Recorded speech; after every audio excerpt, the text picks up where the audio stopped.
இப்போ பாருங்கள், மீன் நல்லா வெந்துச்சு. ஒரு 7 மினிட்ஸ் நல்லா கொதிக்க விட்டால் போதும். மீனை போட்டு சூப்பரான டேஸ்டியான ஷீலா மீன் ஃபிஷ் கறி ரெடி. இது நீங்கள் 2 நாள் கூட வச்சு சாப்பிட்லாம். ஏன்னா இதில் தேங்காய் பால் சேர்க்கலை. இப்போது ஃபிஷ் கறி செய்ய ஆரம்பிச்சிடலாம். அதுக்கு தேவையான நல்லெண்ணெய் சேர்க்குறேன். எவ்வளோ ஆயில் ஊற்றுறீங்க? ஒரு 100 ml ஊற்றிருக்கேன். இப்போது வெந்தயம் சேர்த்துடலாம். ஒரு அரை டீஸ்பூன் வெந்தயம். இன்றைக்கி எல்லாமே இடித்து தான் செய்கிறோம். தக்காளி மட்டும் மிக்சியில் ஸ்மாஷ் பண்ணியிருக்கேன். இப்போ வெந்தயம் லைட்டாக பொரியணும். லைட்டாக பொரிஞ்சிடணும். அதுக்கப்புறம் இந்த வெங்காயத்தை சேர்த்துக்கலாம். நல்லா பொரிஞ்சிச்சு. இப்போது சின்ன வெங்காயம் ஒரு 20 எடுத்து உரலில் இடித்து வச்சுருக்கேன். இதை நம்ம சேர்த்து நல்லா வதக்கணும். நல்ல ஒரு ப்ரௌனிஷ் கலர் வர வரைக்கும் வறுத்தா நம்மளுக்கு நல்ல கிரேவி கிடைக்கும் இந்த ஃபிஷ் கறிக்கு. இப்போது இதில் கருவேப்பிலை சேர்த்துக்கலாம். இந்த கருவேப்பிலை சேர்க்கும் போது ஃப்ளேவர் நல்லாயிருக்கும், நல்ல வாசனையாக இருக்கும் ஸ்மெல்லு.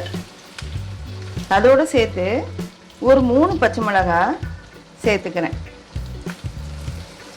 இந்த பச்சை மிளகாவும் ஸ்மெல் பார்த்திங்கன்னா மீன் குழம்புக்கு அவ்வளோ டேஸ்ட்டாக இருக்கும். இந்த வாசனை பார்த்திங்கன்னா அடுத்த வீட்டுக்கு போகும். மீன் குழம்பு வாசனை எங்கள் வீட்டில் மீன் செய்கிறாங்க, மீன் குழம்பு செய்கிறாங்கன்றதை காட்டி கொடுத்துரும். இப்போது வெங்காயம் வதங்கிச்சு. நம்ம பூண்டு சேர்த்துக்கலாம்.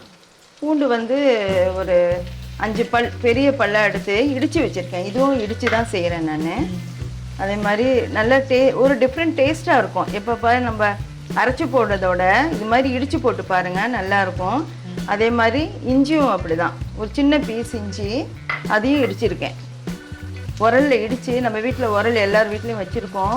டக்குன்னு இடித்து போட்டிங்கன்னா அது ஒரு டேஸ்ட்டாக இருக்கும். வெங்காயம், இஞ்சி, பூண்டு எல்லாம் நல்லா வதங்கிச்சு பாருங்கள்.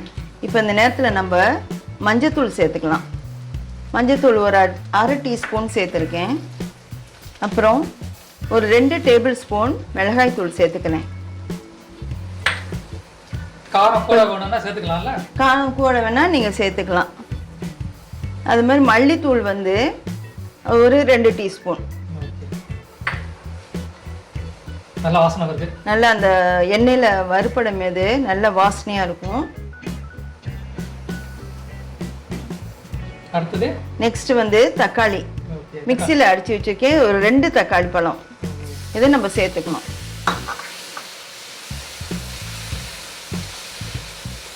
சேர்த்து நல்லா வதக்கிட்டே இருக்கணும். அந்த பச்சை வாசனை போகணும். தக்காளி பழமோட பச்சை வாசனை போகணும். அதனால் கொஞ்சம் நல்லா வதக்கணும். நம்ம வதக்கிட்டு அதுக்கப்புறம் புளி தண்ணி சேர்க்கலாம்.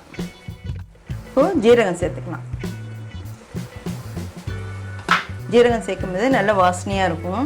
அது மட்டும் இல்லை, ஜீரகம் சேர்க்கும் போது நம்ம என்ன சொல்லுவாங்க, டைஜஷனுக்கு ரொம்ப நல்லதுன்னு சொல்லுவாங்க. அதனால தான் பெரியவங்களாம் அந்த காலத்தில் பாட்டி, எங்கள் அம்மாச்சிலாம் ஜீரகம் எல்லா குழம்புலையும் ஜீரகம் தூள் இல்லை ஜீரகம் அது மாதிரி சேர்க்க சொல்லுவாங்க. இப்போ பாருங்கள், எண்ணெய் கொஞ்சம் பிரிஞ்சு வருது. இப்போ இந்த நேரத்தில் நம்ம புளி தண்ணியை சேர்த்துக்கலாம். புளி ஒரு எலுமிச்சை அளவுக்கு ஊற வச்சு கரைச்சி வச்சுருக்கேன். இந்த தண்ணியை நம்ம இதில் சேர்த்துக்கலாம். இந்த புளி நல்லா கொதிக்கும் போது நல்ல ஒரு டேஸ்ட் கிடைக்கும் நம்மளுக்கு. மீன் குழம்புக்கு 2 நாள் கூட வச்சு சாப்பிட்லாம். இப்போது இது கொஞ்சம் தண்ணி தேவைன்னா நம்ம சேர்த்துக்கலாம். குழம்பு நல்லா கொதிக்கணும். திக்காக இருக்குது, அதனால் குழம்பு நல்லா கொதித்து வரணும். அதுக்காக நம்ம கொஞ்சம் தண்ணி சேர்த்துக்கணும்.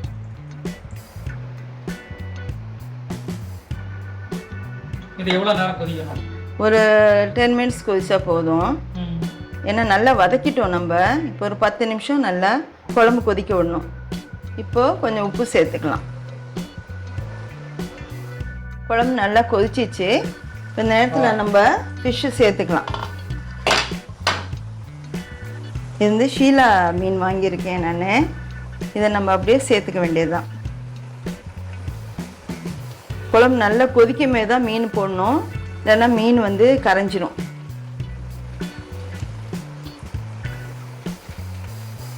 மண்டை போடுவீங்களா? ஆமாம், மண்டையும் போடுவோம். டேஸ்ட் இல்லை, மண்டை மீன் மண்டை போடணும். போட்டு கரண்டியில் கிண்டக்கூடாது, மீன் உடஞ்சிரும். ஆனால் மேலாக போட்டு லைட்டாக அப்படி இது பண்ணி விடணும், ப்ரெஸ் பண்ணி விட்டால் போதும். நீங்கள் எந்த மீன் வேணாலும் இந்த மெத்தடில் செஞ்சு பாருங்கள், நல்லாயிருக்கும், சூப்பராக இருக்கும், நல்லா டேஸ்டியாகவும் இருக்கும். லைட்டாக செஞ்சால் போதும், இப்போ மீன் உடையாமல் இருக்கும். இப்போ பாருங்கள், மீன் நல்லா வெந்துச்சு. ஒரு 7 மினிட்ஸ் நல்லா கொதிக்க விட்டால் போதும் மீனை போட்டு. அதுக்கு மேலே ரொம்ப நேரம் வைக்கக்கூடாது, நான் மீன் உடஞ்சிரும். இப்போ லாஸ்ட்டாக ஃபைனலாக கொஞ்சம் மல்லி இலையும் கருவேப்பிலையும் போட்டு இறக்கிடலாம். இந்த லாஸ்ட்டாக இது போடும்போது நல்ல வாசனையாக இருக்கும். மல்லி கருவேப்பிலை போடும்போது இந்த குழம்புக்கு அந்த டேஸ்ட் கொடுக்குறதே இதுதான். இப்போ பாருங்கள், சூப்பரான டேஸ்டியான ஷீலா மீன் ஃபிஷ் கறி ரெடி. இது நீங்கள் 2 நாள் கூட வச்சு சாப்பிட்லாம். ஏன்னா இதில் தேங்காய் பால் சேர்க்கலை. தேங்காய் பால் சேர்த்தோம்னா கொஞ்சம் தாங்காது, ரொம்ப நாள் தாங்காது. அதனால் தேங்காய் இல்லாமல் நம்ம செய்யும்போது ஒரு 2 நாள் இல்லை 3 நாள் கூட வச்சு சாப்பிட்லாம். அந்த நெக்ஸ்ட் டே தான் உங்களுக்கு அந்த டேஸ்ட்டு சூப்பராக இருக்கும். எங்கள் வீடியோஸ்லாம் பார்த்துட்ருக்கீங்க, லைக் பண்ணுங்கள், ஷேர் பண்ணுங்கள், சப்ஸ்கிரைப் பண்ணுங்கள், சப்போர்ட் பண்ணுங்கள். Thank you so much. நெக்ஸ்ட் வீடியோவில் பார்ப்போம்.